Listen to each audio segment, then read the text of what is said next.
तरह को भवन में क्यों लेटी हो?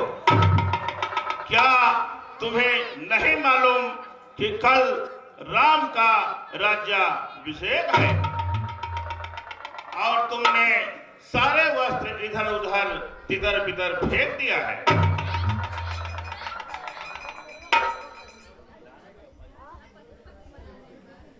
हे प्राण प्रिय, है क्या यहाँ? बोलो तो रंग में ढंग क्यों है?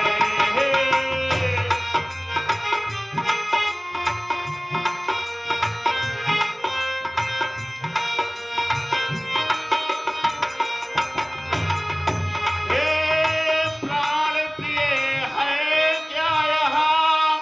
बोलो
रानी तुम अपना दिल मत दुखाओ, बातें हुई क्या मुझको बताओ।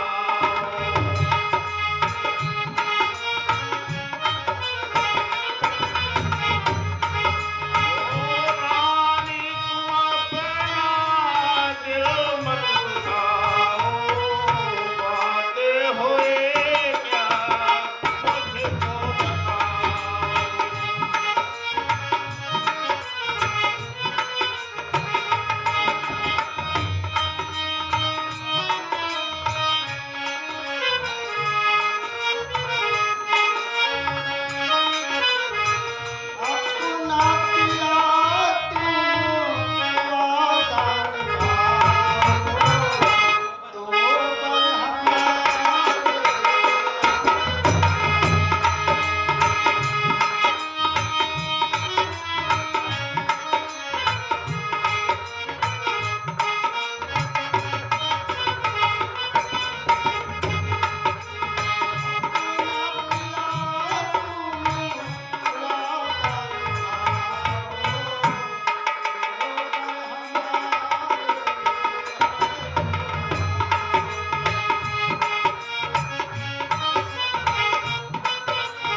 पृथ्वी पर बिखर जाए, पृथ्वी के जीव चाहे आकाश भर जाए, मरीज समुद्र में हो या पहाड़ों पर मगर जाए, हो सकता कदापि नहीं दशरथ अपने बात से मुकर जाए।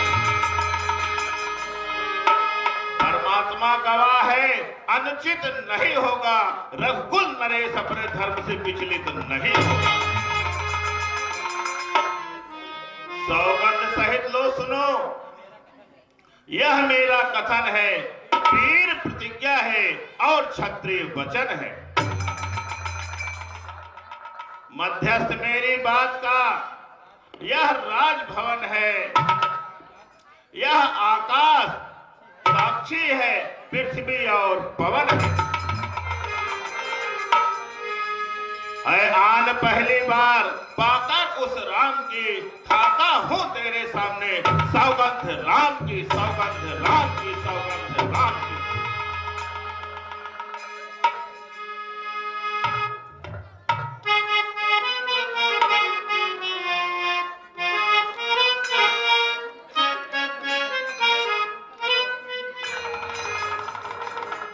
रघुकुल रीति सदा चलिया,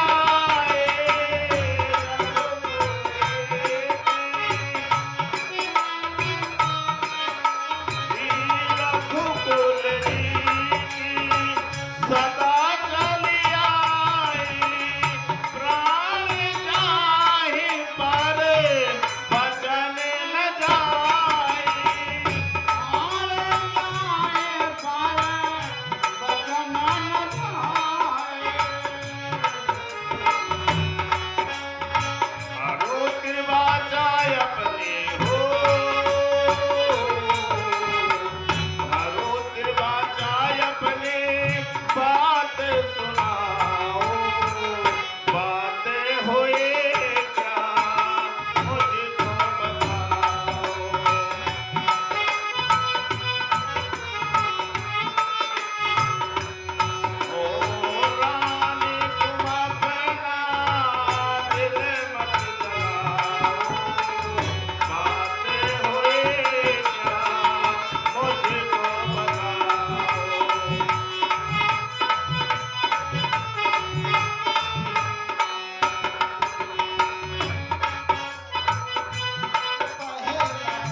पुत्र पिता को है एक समान, तू भी यह बात जानती है, मिल जाए राज भरत को ही, वह त्रिभुवन नायक साक्षी है।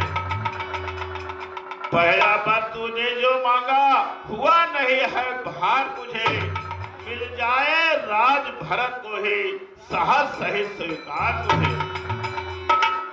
पर राम वनों में वास करे, वह भी 14 वर्षों को, तुमने ये क्या सोचा है, मैं समझ न पाया तेरे भेदों को।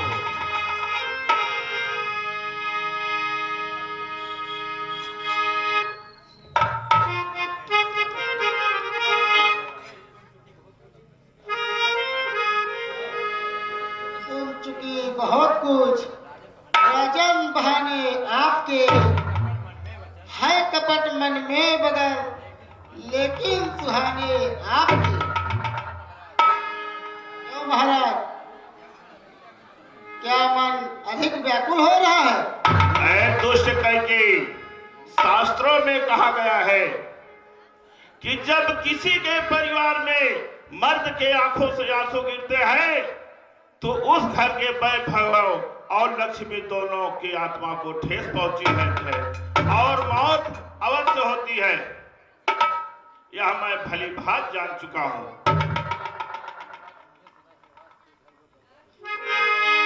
कहा गया है जीवत मरत तुसई दुख होई। एक बार मानव जब जन्म लेता है तब जितनी पीड़ा उसको होती है उतनी पीड़ा उसको मरते वक्त होती है। कैकेयी सुन ले, याद रख, यह आज जो ये राजा दशरथ हो रहा है ना, एक राजा का धर्म और एक राजा का कर्तव्य टकरा रहा है। क्योंकि मैं उस रघुवंश की संतान हूं जिसमें कभी विश्वामित्र का 1.25 मन भार सोना देने के लिए जो है काशी में सरेरा राजा हरिश्चंद्र अपने आप को बेच दिया था, किंतु धर्म को जाने नहीं दिया। तो यह दशरथ यह प्रतिज्ञा करता है कि जान दे देगा लेकिन धर्म जाने नहीं देगा।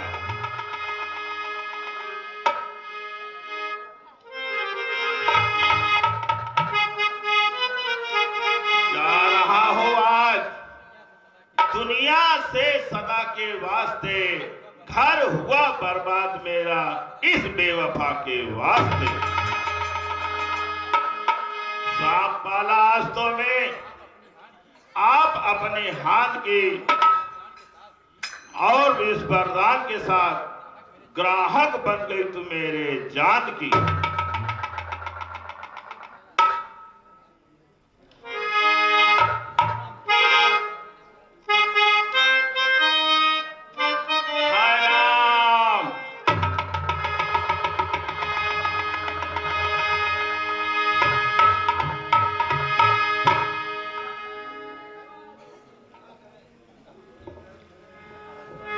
प्रणाम महाराज।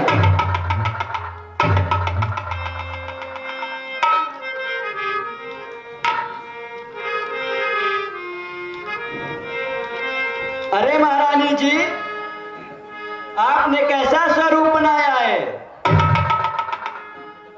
और महाराज को किस संताप ने जलाया है?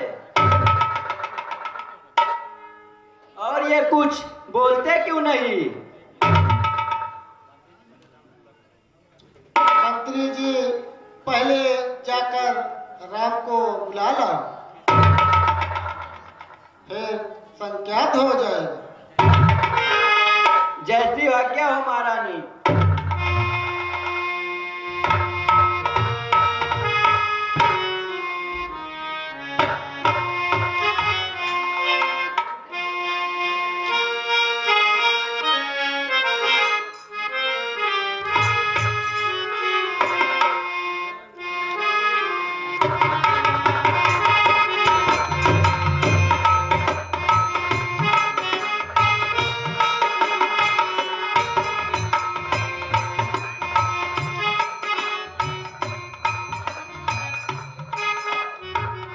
पिताजी, पिताजी,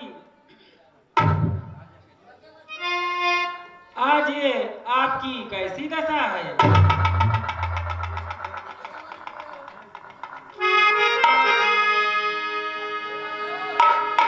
कुछ बोलते ही नहीं हैं।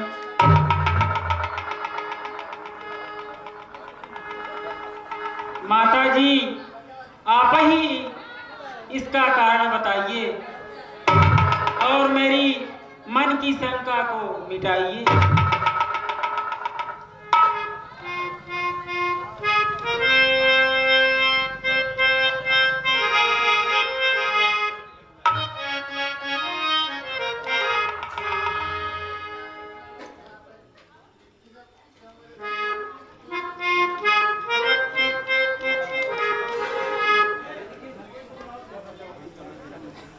दो वर देने के लिए अवधेश्वर ने मुझे रखा था।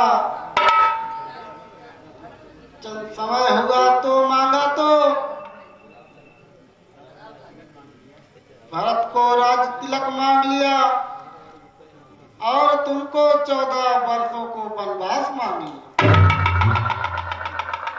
इसी पर मूर्छित हो गए हैं।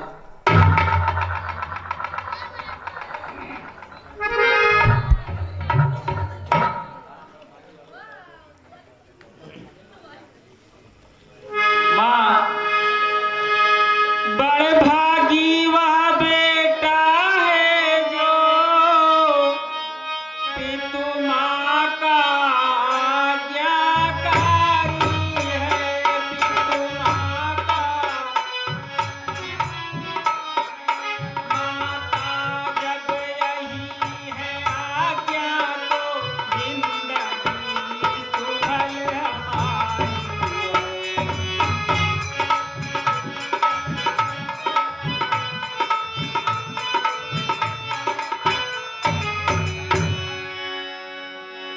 हम इतने बड़े हुए फिर भी यह खेद सदा से रहा मुझे। यह खेद सदा माता या पिता आदेश न कोई दिया।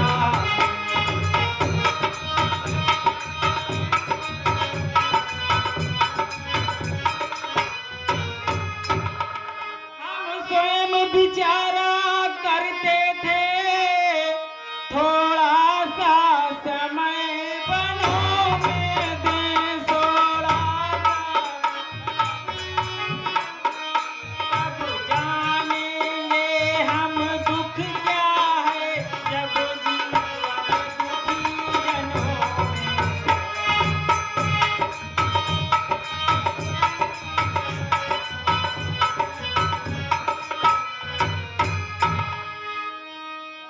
सच कहते मन की कहते हैं ऐ तिलक बहुत ही भारी मुझे। ऐ तिलक बहुत भरत प्राण प्यारे को इसमें आनंद अपार मुझे।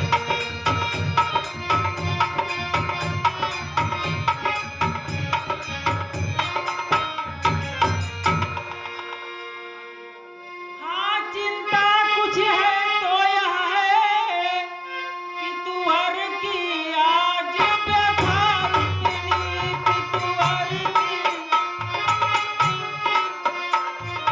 आज है क्या इतने पर भी इतनी या बुरी दशा इतनी।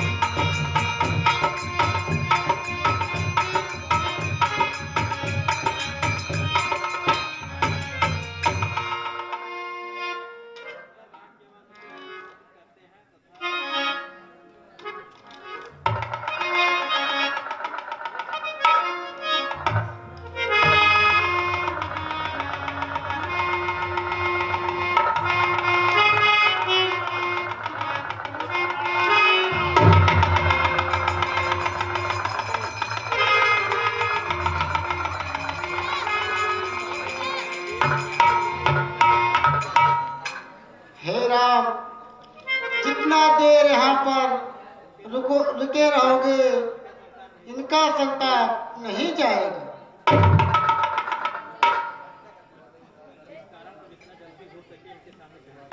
इस कारण जितना जल्दी हो सके इनके सामने से हट जाओ।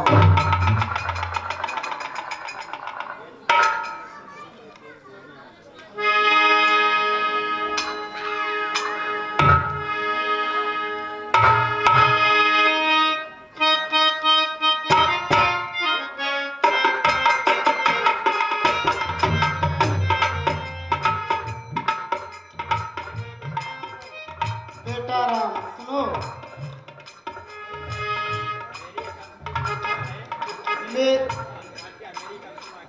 मेरी एक अंतिम आज्ञा है। तुम फिर लौटकर यहीं पर आना। मैं वर्कर वस्त्र मंगाती हूँ, तुम उसे पहन कर जाना।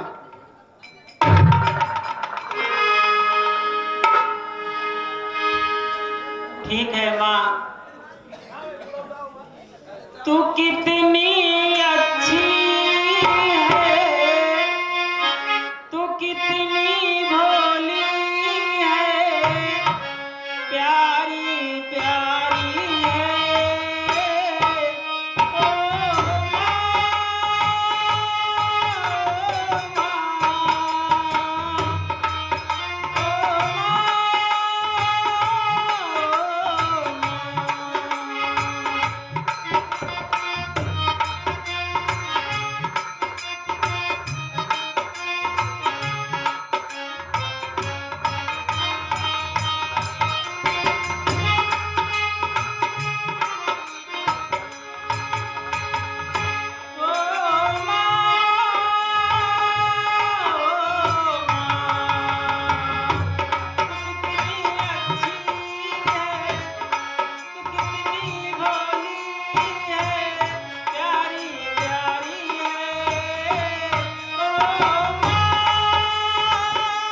की